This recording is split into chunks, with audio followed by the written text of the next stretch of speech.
Hello बच्चों, कैसे हो? आई होप कि आप लोग ठीक होंगे। आज हम पढ़ने वाले हैं क्लास 8 मैथ चैप्टर नंबर 6 घन और घनमूल, जिसकी एक्सरसाइज बच्चों हम 6.2 को आज सॉल्व करेंगे।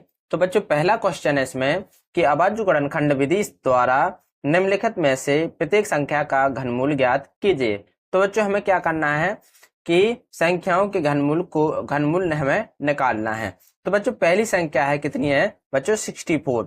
तो इसके बच्चों हमें क्या करना है, इसको पहले हमें इसके गुणनखंड को निकालना है बच्चों। तो हमारे क्या क्या गुणनखंड निकल सकते हैं हम वो देखते हैं।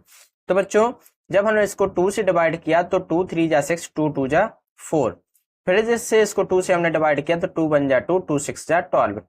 फिर इसको 2 से किया तो 2 8 जा 16, 2 4 जा 8, 2 2 जा 4 और 2 1 जा 2। तो बच्चों 64 के जो गुणनखंड निकले, फैक्टर निकले, वो क्या क्या होंगे बच्चों?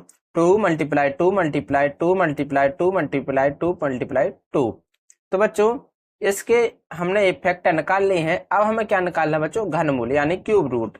तो हम दोनों साइड क्या करेंगे? क्यूब रूट ले लेंगे। तो बच्चों ये बन गया कितना? 64 क्यूब रूट बराबर क्यू रूट में क्या क्या आ जाएगा बच्चों? ये संख्या, सभी संख्या 2 multiply 2 multiply 2 multiply 2 multiply 2 multiply 2। तो बच्चों जो क्यू रूट घनमूल में क्या होता है बच्चों? हमें 3 के ट्रिपलेट बनाना पड़ता है। तो बच्चों यहाँ आप देख सकते हैं कि यहाँ पर 2 कितनी बार है बच्चों? 3 बार। तो 2 का ट्रिपलेट हमारा बन गया, 1 बन गया, और यहाँ भी हमारा 2 का ट्रिपलेट हमारा 3 बन गया। तो बच्चों 2 इसमें से बाहर आ गया और 2 इसमें से बाहर आ गया। तो बच्चों जो संख्या है हमने इसका मल्टीप्लाई कर लेंगे, 2 2 जा 4। तो बच्चों 64 का जो क्यू रूट निकला, घनमूल निकला, वो कितना आया बच्चों? 4। तो बच्चों ये हमारा क्या रहेगा? आंसर। दूसरा क्वेश्चन आते हैं हम बच्चों। दूसरा क्वेश्चन है हमारा, दूसरी संख्या है कि 15,625। तो बच्चों हमें इसके क्या करना है? इसका भी हमें क्यू रूट निकालना है। तो हम क्या करेंगे बच्चों? यहाँ आप देख सकते हैं कि लास्ट में कितना आ रहा है बच्चों? 625। तो बच्चों किससे जाएगा ये बच्चों? 5 से। तो बच्चों हम 5 से इसको डिवाइड करेंगे तो 5 3 जा 15, 5 1 जा 5, बचा बच्चों 1, तो हो गया बच्चों 12, 5 2 जा 10, बचा बच्चों 2, तो 5 5 जा 25। अब बच्चों किससे जाएगा? 5 से अभी भी जाएगा, तो 5 6 जा 30, बचा 1, 5 2 जा 10, बचा 2 बच्चों, तो बन गया 25, 5 5 जा 25। फिर से इसको 5 से डिवाइड करेंगे तो 5 बन जा 5, रिमाइंडर बचा 1, अंक उतारेंगे हम 2 का, तो 5 2 जा 10, बचा बच्चों कितना? 2, तो 5 5 जा 25। फिर से इसको 5 से डिवाइड करेंगे तो 5 2 जा 10, 5 5 जा 15।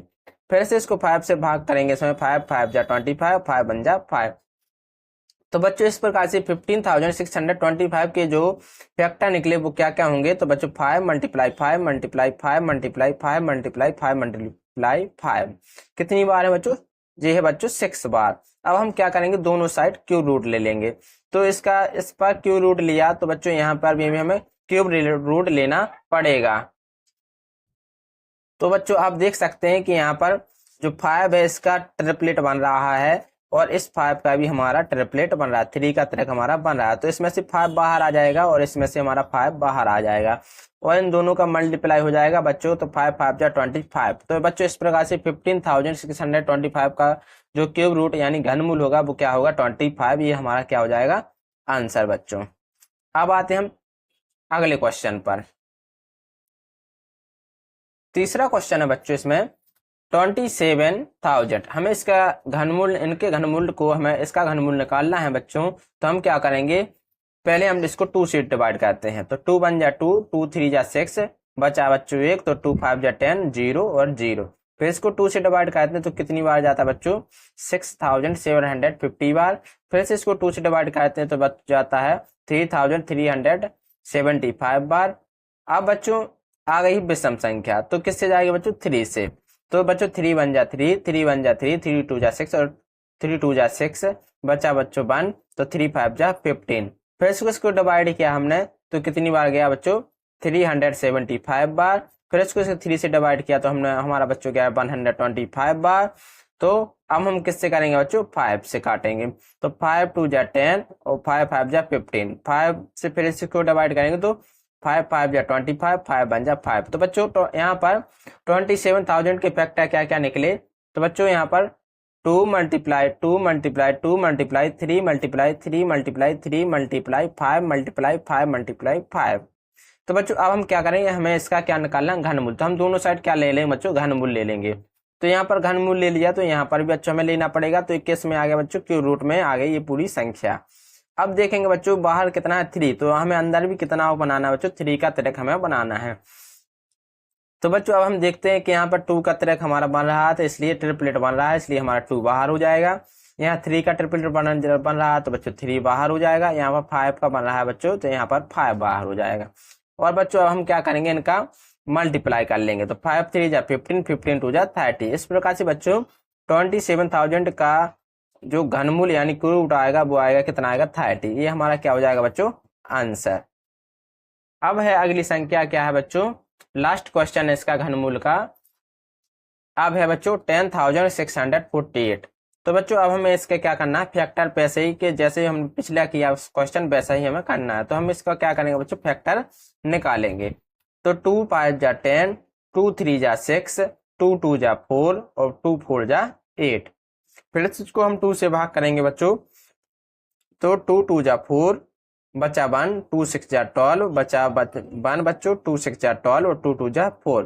फिर इसको हम 2 से डिवाइड करेंगे तो 2 1 जा 2, 2 3 जा 6, 2 3 जा 6 और 2 1 जा 2। अब बच्चों जो संख्या आई है वो सिर्फ 11 से ही हमारी जाती है, इसलिए हम बच्चों किससे काटेंगे, इसको डिवाइड करेंगे 11 से। तो बच्चों 11 बन जाए 11 बचा 2 बच्चों, 11 2 जा 22 बचा 1, तो बच्चों 11 बन जा 11। और बच्चों फिर से हम इसमें 11 का भाग देंगे तो 11 बन जा 11 और 11 बन जा 11। तो अब क्या करेंगे बच्चों, 11 बन जा 11। तो बच्चों अब इसके फैक्टर क्या करने के लिए, तो 2 multiply 2 multiply 2 multiply 11 multiply 11 multiply 11। तो अब हम क्या करेंगे, दोनों साइड हम क्यूब रूट ले लेंगे क्योंकि हमें क्यूब रूट निकालना है इसलिए। तो बच्चों यहाँ पर आप देख सकते हैं कि यहाँ पर 2 का ट्रिपलेट बन रहा है तो 2 बाहर हो जाएगा। यहाँ पर 11 का ट्रिपलेट बन रहा है तो 11 हो जाएगा बाहर। तो इस प्रकार से बच्चों 10,648 का घनमूल कितना निकला, 22। इस प्रकार से ये हमारा क्या हो जाएगा बच्चों, आंसर। अब आते हैं बच्चों अगले क्वेश्चन पर। दूसरा क्वेश्चन है बच्चों कि हमें बताना है कि बताइए सत्य है या असत्य। तो बच्चों इसमें है, पहला कथन है कि किसी भी विषम संख्या का घन सम होता है। तो हम बच्चों करके देख लेते हैं कि एक विषम संख्या हम लेते हैं, क्या लेते हैं, 1 लेते हैं। जैसे ही हमने 1 लिया तो हम इसका क्या करें, घन लेते हैं, क्योंकि इसमें लिखा है विषम संख्या का घन सम होता है। तो हमने घन लिया तो 1 का हमने घन किया तो बच्चों 1 आया। अब लेते हैं विषम संख्या 3 का घन किया तो बच्चों कितना आया, 27 आया। 5 अब लेते हैं बच्चों 5 का घन लिया तो बच्चों 25 और 25 पंचे 125, यानी कितना आया बच्चों, 125 आया। तो यहाँ आप देख सकते हैं बच्चों कि हम जितनी विषम संख्या लेते हैं तो उनका घन एक विषम संख्या आता है। और इसमें कथन है कि इसमें लिखा है कथन में कि एक विषम संख्या का घन सम होता है। और आप देख सकते हैं यहाँ पर कि ये विषम होता है। तो ये कथन कैसा है बच्चों, असत्य। तो हम लिखेंगे असत्य, क्योंकि बच्चों विषम संख्या का घन हमेशा विषम होता है, ना कि सम। दूसरा है इसमें, दूसरा क्वेश्चन है इसमें, कथन है कि एक पूर्ण घन 2 शून्यों पर समाप्त नहीं होता। तो बच्चों कैसा है कथन, सत्य। क्योंकि बच्चों हम जानते हैं कि जो एक पूर्ण घन संख्या होती है वो या तो 3 शून्य पर खत्म होगी, या 5 पर, या 7 पर, या 9 पर, डॉट। और 10 का जब हम घन करते हैं तो बच्चों हम देखते हैं कि लास्ट के में कितना आता है बच्चों, 1000, यानी कि 30 आते हैं। दूसरी संख्या लेते हैं हम, कितना लेते हैं बच्चों, 100 का हम घन करेंगे। 100 का जब हमने घन किया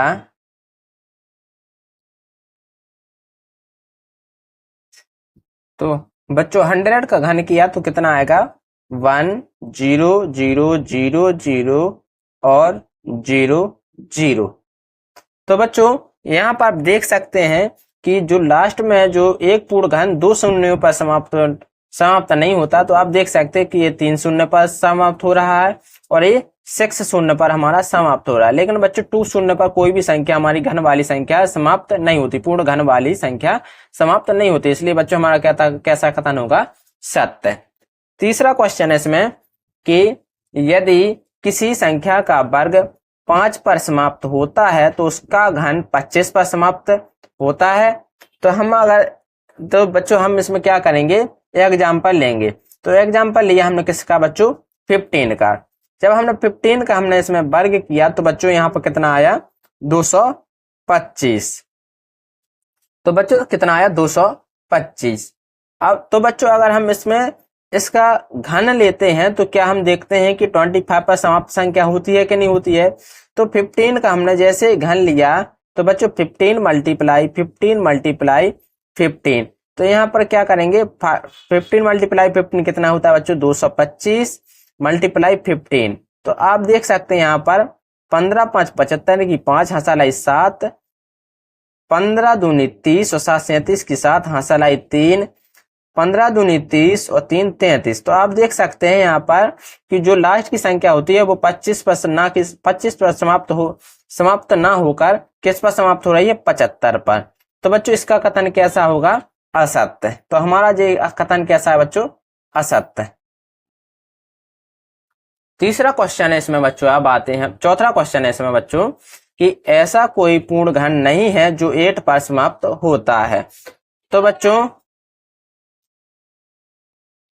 बच्चों हम संख्या लेते हैं 2, और 2 का जब हमने घन किया तो बच्चों आया कितना, आंसर आया हमारा 2 2 जा 4 4 2 जा 8। तो बच्चों 8 एक कैसी संख्या आई, पूर्ण घन, जो बच्चों किस पर समाप्त होती है बच्चों, 8 पर समाप्त होती है। तो हमारा आंसर क्या होगा बच्चों, सत्य। सॉरी बच्चों, कि हमारा ऐसा कोई पूर्ण घन नहीं है जो 8 पर समाप्त होता है। तो बच्चों हमारा कथन जी कैसा है, असत्य, क्योंकि ऐसी एक संख्या है जो पूर्ण घन है जो 8 पर हमारी समाप्त होती है। अब आते हैं बच्चों, देखिए बच्चों, और ऐसी भी संख्या होगी जैसे कि 12 भी होगी जो बच्चों किस पर समाप्त होगी, इसका घन करेंगे तो संख्या हमारी किस पर समाप्त होगी, 8 पर। तो इस प्रकार से बच्चों हम बता सकते हैं कि 8 संख्या होगी जो एक पूर्ण घन होगी जो 8 पर समाप्त ऐसी संख्या होगी। अगला क्वेश्चन है बच्चों 5th वाला है, कथन कि 2 अंकों की संख्या का घन 3 अंकों वाली संख्या हो सकती है। तो बच्चों इसमें 2 अंकों की संख्या का घन 3 अंकों वाली संख्या हो सकती है। तो सबसे छोटी संख्या हम लेते हैं, क्या लेते हैं, 10। 10 का जब हम घन करते हैं तो बच्चों कितना आता है, 1000। तो बच्चों इसमें लिखा कि 3 अंकों वाली हो सकती है। तो बच्चों यहाँ पर सबसे छोटी संख्या का घन 2 अंकों वाली सबसे छोटी संख्या का घन 4 अंकों की आई है, और इसमें लिखा कि हो सकती है। तो बच्चों हम उत्तर लिखेंगे कि असत्य, क्योंकि नहीं हो सकती है बच्चों। एक ऐसा कथन है बच्चों, असत्य, क्योंकि बच्चों इसमें सबसे छोटी संख्या का लिया तो 1000 आया बच्चों, 4 अंकों की संख्या हुई, और इसमें लिखा कि 3 अंकों वाली हो सकती है। तो बच्चों नहीं हो सकती है। तो हमारा कथन कैसा होगा बच्चों, असत्य। 5th, अब आते हैं अगले क्वेश्चन 6 है बच्चों इसमें अब कि 2 अंकों की संख्या का घन 7 या 7 से अधिक अंक हो सकते हैं। तो बच्चों हमारा कथन कैसा होगा, असत्य, क्योंकि बच्चों हम सबसे बड़ी संख्या क्या लेते हैं, 99, और 99 का हम क्या करते हैं, घन लेते हैं तो कितनी संख्या प्राप्त होती है, 970299। जो सबसे अधिकतम संख्या कितनी आई, अंक कितने आए, 6। और जो इस क्वेश्चन हमारा कह रहा है, कथन कह रहा है कि 7 या 7 से हो सकती है। तो बच्चों नहीं हो सकती, क्योंकि अधिकतम अंक कितने आएंगे बच्चों, 6। अब आते हैं 7 कथन पर। 7th कथन है हमारा कि 1 अंक वाली संख्या का घन 1 अंक वाली हो सकती है। तो बच्चों हाँ, हो सकती है।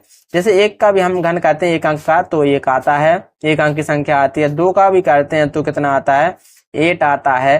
तो बच्चों 1 अंक की संख्या का घन 1 हो सकता है। तो हमारा कथन कैसा होगा बच्चों, सत्य।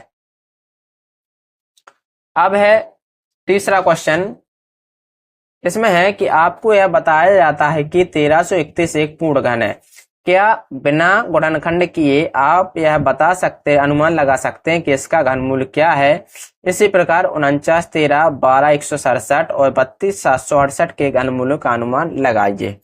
तो बच्चों हम यहाँ पर देखते हैं यहाँ पर हमने 10 का जो घन होता है वो कितना होता है बच्चों 1000। 11 का जो घन होता है बच्चों तो वो होता है कितना होता है वो सॉरी बच्चों 20 का जो घन होता है वो कितना होता है बच्चों 8000। 30 का जो घन होता है बच्चों तो 3 का 9 27,000। और बच्चों जो 40 का होता है बच्चों 40 का घन होता है वो होता है 64,000। तो आप यहाँ देख सकते हैं कि 1331 क्या है बच्चों 1331 1000 और 8000 के बीच की संख्या है। और बच्चों हम जानते हैं कि जो 1331 होगी जो संख्या उसमें हम जब क्या करेंगे ट्रेन से वो क्या होगी ट्रेन से ऊपर होगी तो क्या होगी बच्चों हम लेते हैं संख्या 11 लेते हैं संख्या।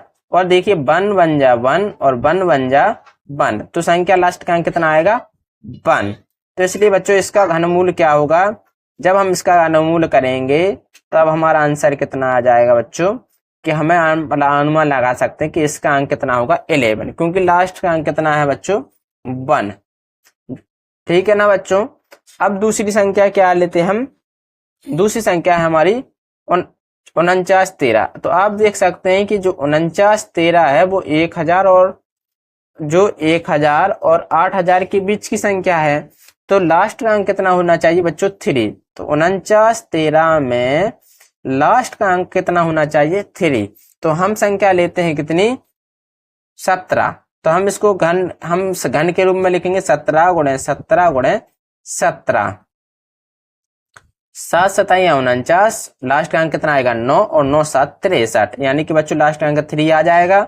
और 4913 अब हम 17 को 17 की पावर क्यू में लिख लेंगे और अब हम इसका जब घनमूल करेंगे तो 4913 का घनमूल कितना आएगा बच्चों हमारा 17 आ जाएगा। इस प्रकार से हम अनुमान इसमें लगा सकते हैं। तीसरी संख्या लेते हैं हम 12167। आप देख सकते हैं बच्चों 12167 कितने के बीच में है तो जी बच्चों 12167 8000 और 27000 के बीच की संख्या है। 27000 और 30 का हजार 8000 और 27000 के बीच की संख्या है। तो बच्चों ये किसका घन होना चाहिए तो 20 और 30 के बीच की संख्या का घन हमारा होना चाहिए। तो बच्चों लास्ट का अंक कितना है 7। तो बच्चों 7 कैसे आएगा कौन सा अंक ले लें कि 7 आ जाएगा। तो पहले अंक लेते हैं हम कितना लेते हैं 3। तो 3 का 9 और 9 तिया बच्चों कितना होगा 27। तो बच्चों कितना होगा बच्चों इसका घनमूल 23। 23 गुणे 23 गुणे 23 करेंगे तो बच्चों कितना होगा 3 का 9 9 तिया 27 यानी लास्ट का अंक कितना होगा बच्चों 7। तो 23 का क्या होगा बच्चों हम क्या ले लेंगे क्यू ले लेंगे क्योंकि ये 3 बार है तो 23 की पावर क्यू बन जाएगा 121 67। जब हम इसका घनमूल ले लेंगे तब बच्चों कितना आएगा हमारा आंसर 23। तो इसका बच्चों इसका घन कितना होगा बच्चों 12167 का घनमूल कितना होगा बच्चों 23। इस प्रकार से एक संख्या और है कितनी है 32768। तो 32768 है तो बच्चों एक कौन सी संख्या ये इसका घनमूल कितना होगा बच्चों 30 और 40 के बीच।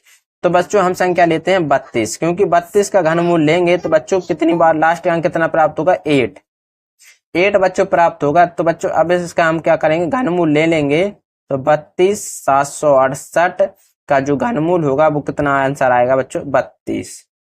इस प्रकार से बच्चों हमने ये एक्सरसाइज 6.2 को सॉल्व कर लिया है। अगर आपको ये वीडियो पसंद आई हो तो प्लीज लाइक एंड सब्सक्राइब करना ना भूलें। Thank you.